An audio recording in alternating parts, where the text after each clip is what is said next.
we can have open, honest conversations around sovereign debt restructuring.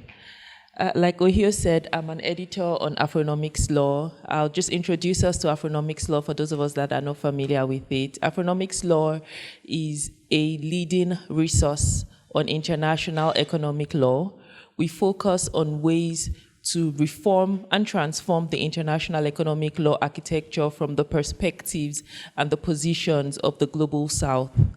Under Afronomics law, we have a plethora of platforms that we employ to advance our mission. We have the African Sovereign Debt Justice Network. The African Sovereign Justice Debt Network is a coalition of scholars, civil society organizations, church groups, activists that are interested in promoting a just sovereign debt architecture and framework globally, but we also focus on Africa as our launching pad. We're delighted to have excellent partners in the African Sovereign Debt Justice Network, like the Open Society Foundation's OSF, and we have a representative here present. Lucia, would like to appreciate just the excellent work that we do with you, and we thank you for the partnership and the support in building on this important project. We also collaborate with AfCoDD, so we're in partnership with AfCoDD in this conference, and we have done a lot of work in relation to sovereign debt, and my co-panelists here have also contributed immensely to a lot of the outputs that we have generated from the African Sovereign Justice Network. One of the important outputs that we have generated recently is this book, How to Reform the Global Debt and Financial Architecture, and it is edited by one of our leading editors, Professor James Gathie. This book brings together African voices on how best to reform the global debt and financial architecture. The essays in the book explore African sovereign indebtedness as a systemic, structural, and endemic feature of the global economic order. From this vantage point, the book argues that the often minimalist reforms that follow major debt crisis events are insufficient to deal with the chronic indebtedness of countries in the global south. The chapters in the book discuss how best to achieve a just, equitable, and sustainable global debt and financial architecture that is free from colonial and contemporary legacies that put the interests of creditors ahead of the lives, the needs, livelihoods of ordinary peoples. The book is an important part of the resistance to the current global debt and financial architecture insofar as it entrenches unequal and often racialized legacies and hierarchies that were established in the post-Second World War era, but are certainly have roots long before that. We have 12 excellent chapters in this book that set out just crucial topics in relation to sovereign debt restructuring and financial restructuring.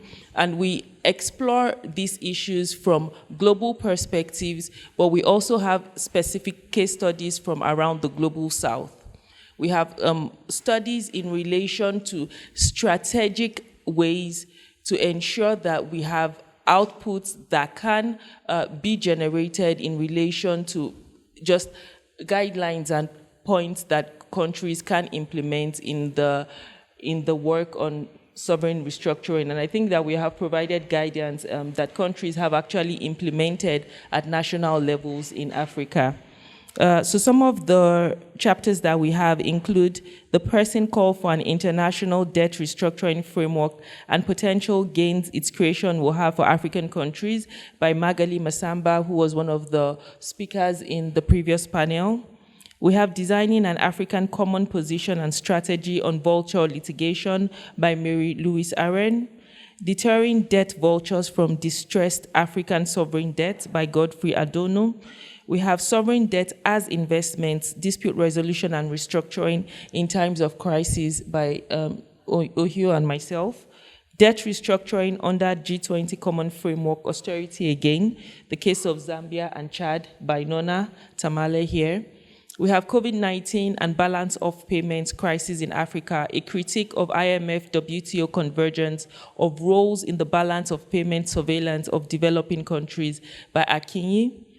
Supervising sovereign debt restructuring through the United Nations by Kelvin.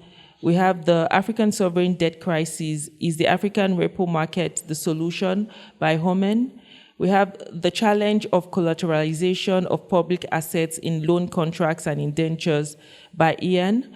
China Have Mercy, the unacceptable collateralized sovereign debt burden that the Buzanga hydropower plant places in the DRC by Nchiko, and we have the coloniality of sovereign debt by Barat. So we have a plethora of important and contemporary issues that have been covered in this book, and I'd just like to share with us delightfully and proudly that the book is open access, so you can access it freely on the Afronomics Law website. Yeah. Thank you, Titi. So we couldn't have all the authors with us today, but we're privileged to have a number of the contributors. Just to mention that the work that's gone into this particular book is being a pipeline process. So we've had a number of workshops and deliberations between the editors of Afronomics Law and the authors leading up to the publication of this book. And as Titi mentioned, it's open access, and we have copies for everyone. I think we brought over 100 plus copies, but it's also available online as a resource.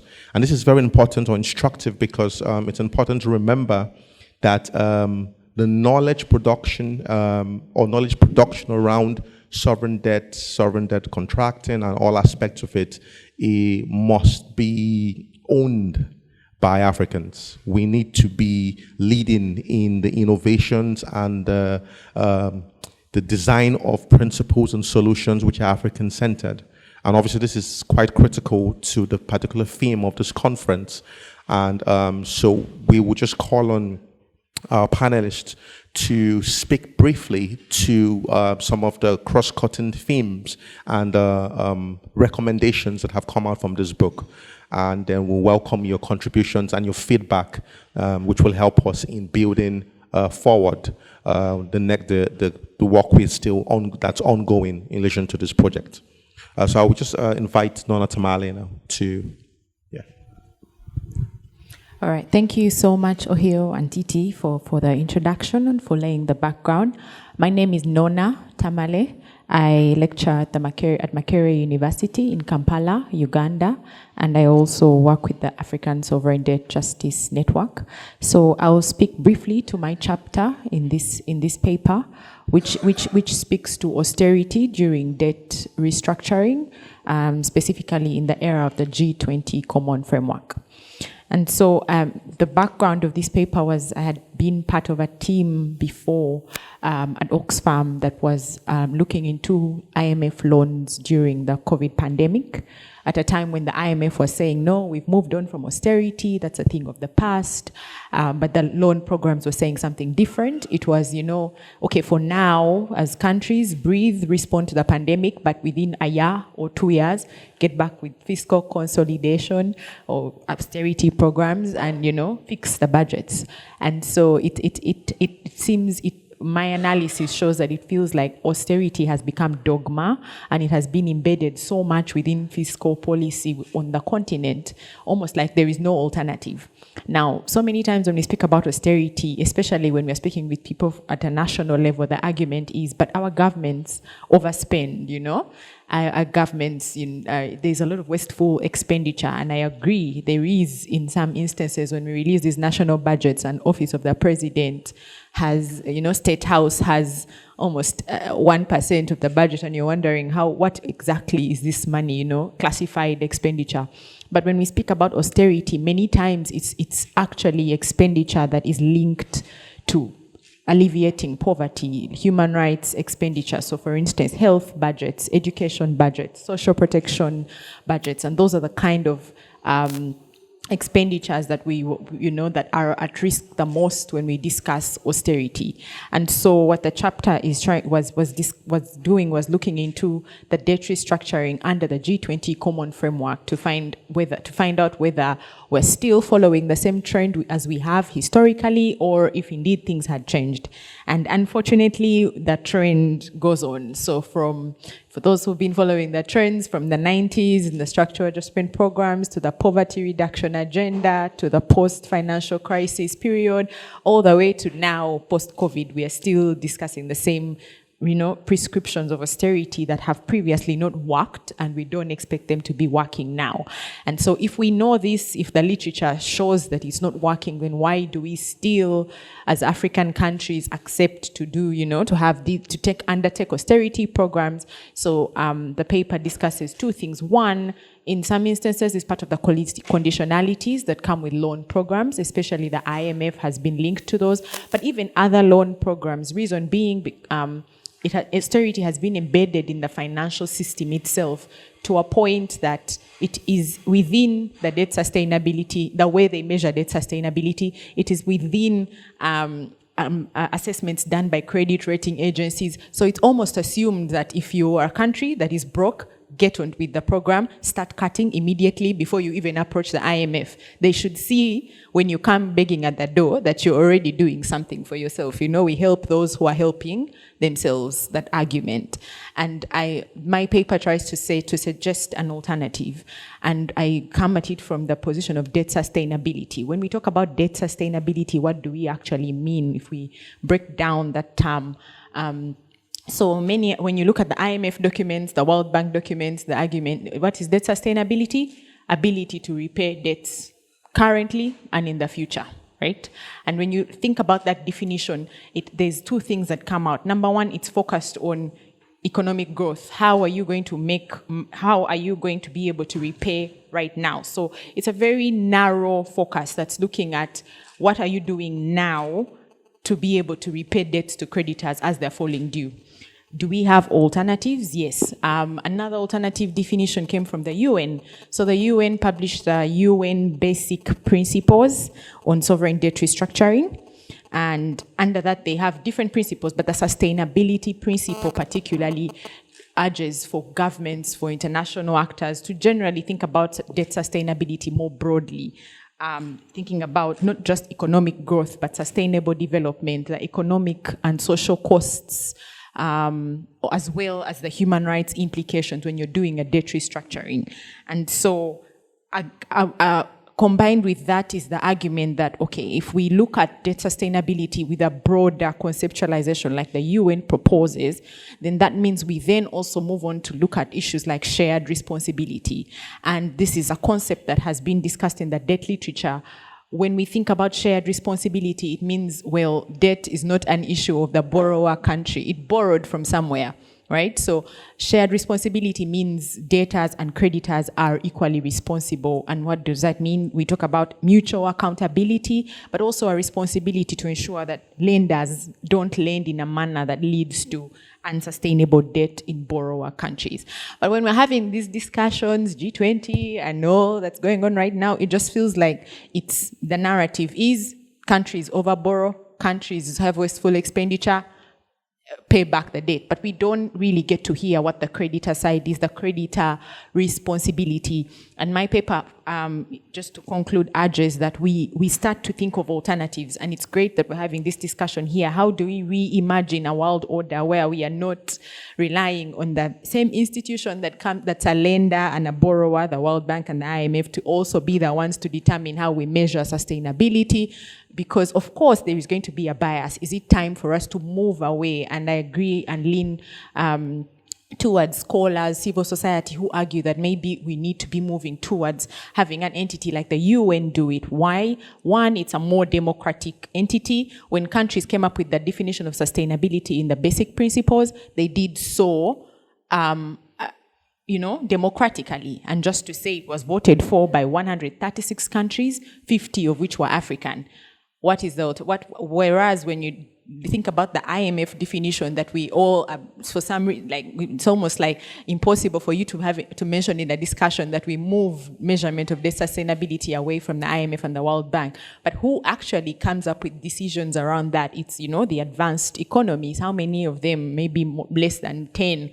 And African countries, 54 of them have just 6% voting rights in that institution.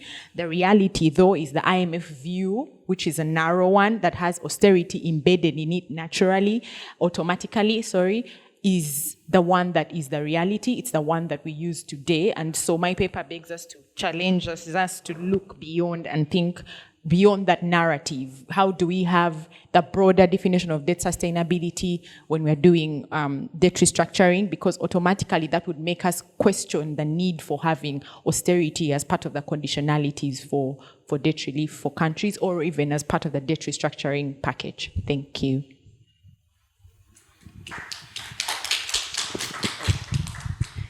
Thank you very much, Nona. First of all, I'd like to say a very big congratulations to Afronomics Law and the African Sovereign Debt Justice Network. I think they're doing brilliant work just through this project alone. There's a lot of investment in young African voices, and not just young African voices, but young female African voices, and I think that should just be applauded. So my name is Samantha Kanoyangwa, and I'm a lawyer and social economic justice activist from Zimbabwe. I work with AfroDad as the policy assistant under the legal analysis and advocacy portfolio. I also work very closely with Afronomics Law and its other branches. And I do not have a chapter in this particular book, but I do have a chapter that is coming out next week in another project. And just reviewing this book, I think the most cross-cutting theme that really stood out for me was the one where almost all the authors provide a third world approach to international law. And as a young and early career legal researcher in this space, I feel this is a very important lens that we need to be taking as Africans as we embark on our advocacy, as we embark on our legal scholarship as well. So just to get into what the third world approach to international law is, this is a school of thought that believes that, when we look at international law in its entirety, whether it's international human rights, whether it's international economic law, whatever branch of law it is, there's need for us to give a perspective of what the relations are between the global north and the global south. We cannot start any discussion without acknowledging that there is a difference and there are major inequalities that exist. And so the third world approach to international law, for short, we call it TWEL. So the TWEL approach ensures that we're able to look at issues from a holistic approach that ensures that we are cognizant of the fact that there are inequalities that are there, they need to be addressed, and we also offer solutions as to how that can be addressed, also coming from a third world perspective. Now, as the African continent, we are part of the third world countries, and so that's how Africa then comes into this discussion. That's our entry point. And when I look at this book, there's a lot of reference to that TWEL approach, and I think that is very commendable because as we take up this legal scholarship, we need to be very aware of our history. We cannot start any discussion without acknowledging that, there are historical legacies that have been perpetuated for us to even be at the stage that we are at. We talk about the global financial architecture and how it's skewed towards, the global north and not a fair system. We talk about how there are major inequalities. We talk about how, the legal contracts that we're just discussing this morning are always in the favor of the creditors who are, in most cases, from the global north or from the most developed countries. And so it's very imperative that we look at it that way. And I think the major chapter that really stood out for me was chapter 12 of this book. So this chapter was written by Bharath Gurura Gavandran. Sorry, I can't pronounce his name, but let's just call him Bharath, right? So Bharath, his chapter is on the coloniality of sovereign debt in the global south. And so from the very first moment, his title is already declaring that I'm going to be looking at the colonial legacies of sovereign debt in the global south. And what he talks about is when we look at the debt question, and even if when we want to look at it from either the political economy analysis or the legal analysis of things, whether it's the human rights, whether it's the contracts themselves, we still cannot hide from the fact that these inequalities, these unequal bargaining powers are entrenched in the colonial legacies that we are living in today. And so, while he majors his argument on the 12 approach that I've been discussing about, he also makes some propositions about, so when we're looking at how to reform the global financial architecture as a whole, maybe we need to start talking about reparation. It's something that we need to talk about. Reparations are very important. And I know for some it becomes a political science discussion, but I can tell you this, it is slowly, worming its way into the legal discourse to say, how can we sit down and, talk about reparations and also just get into a court of law, whatever jurisdiction that will be, and declare that, we need to start from this point. Yes, we sign contracts and they're valid, but it's fine, we'll repay at some point, right? But we also need to acknowledge that they owe us. And so that kind of thinking, for me, it really awakened me even more, because the activist in me sometimes lies dormant because the lawyer is arguing from a point of fact. But it's a moral argument that still requires us to continue talking about and ensure that it worms its way into the legal frameworks that we're talking about. And so, Bharat's chapter also looks into a critical investigation of the neo-colonial practices of international financial institutions, exactly what Opa's lecture yesterday was talking about. What is our position when it comes to the current situation where we have got neoliberal policies in our way, and we're not doing anything about it, we're not talking about them the way we should be talking about them with so much enthusiasm. And, I think Bharat does a really good job at also talking about the human rights factor, because when we're talking about debt restructuring, it almost seems like it's a very technical subject, but the underlying issues that need to be also coming out about the human rights implications of that debt restructuring. Nona was talking about Chad and Zambia and the austerity measures that, are always imposed on these countries. They affect, the most average citizen of that particular country. They are affected, and they're the most affected, and nothing is being done. When we do the debt repayments that we do, the debt servicing that we do, at the expense of social protection, health, education, and all that, we're disenfranchising the African citizen. And we are Africans, so does it mean we're disenfranchising ourselves? So that 12 approach, it's really cross-cutting across all the chapters, the 12 chapters. And I think Bharat's chapter was well placed because it's the last, and it really dwells and just ties up all the 12 arguments that are made in the various chapters. So I think for me, this is one chapter that stood out. And when you get a chance to get the book, please just take a look at it. It's very beautiful. Thank you. Good afternoon, everyone. Thank you for coming. My name is Afshin Nazir. I'm a lawyer and a researcher. I am also working as a domestic resource mobilization intern at AfCoDD, and for the past few months I've been working with Afronomics to develop as part of a book on climate finance. So we hope you'll give that one a read too. So for this particular book, like Samantha, I do not have a chapter here, but the book speaks to me as well. Coincidentally, the chapters we've picked have very similar themes, so I think they both spoke to us. The 12 approach is very evident in the chapter I've picked. The chapter I was looking at was chapter 10, which is on supervising sovereign debt restructuring through the United Nations. This is by Kelvin Beatty. And like Samantha has pointed out, it takes a very express 12 approach. There's a whole subsection dedicated to 12 in that chapter. And one thing we have to take into account is that African countries have been disadvantaged from the very beginning. If we look at the Bretton Woods Conference, for example, only 3 African countries sent a delegation at the time. So this is not a today problem, it's a problem that started way back. And he also brings out the link between sovereign debt and sovereignty. So even human rights, actually, because the kind of conditionalities that are imposed through sovereign debts go as far as affecting transparency, access to information, which are fundamental human rights. We can't be talking about access to information in our constitution, and then developing framework laws on access to information, yet these agreements come and do the exact opposite for us. Then also there's the issue of traditional versus modern colonialism. This is actually something that also came up at the Kenyan AfCoDD, and someone raised a question saying, is debt the new form of colonialism? So Mbithi tends to point towards that aspect.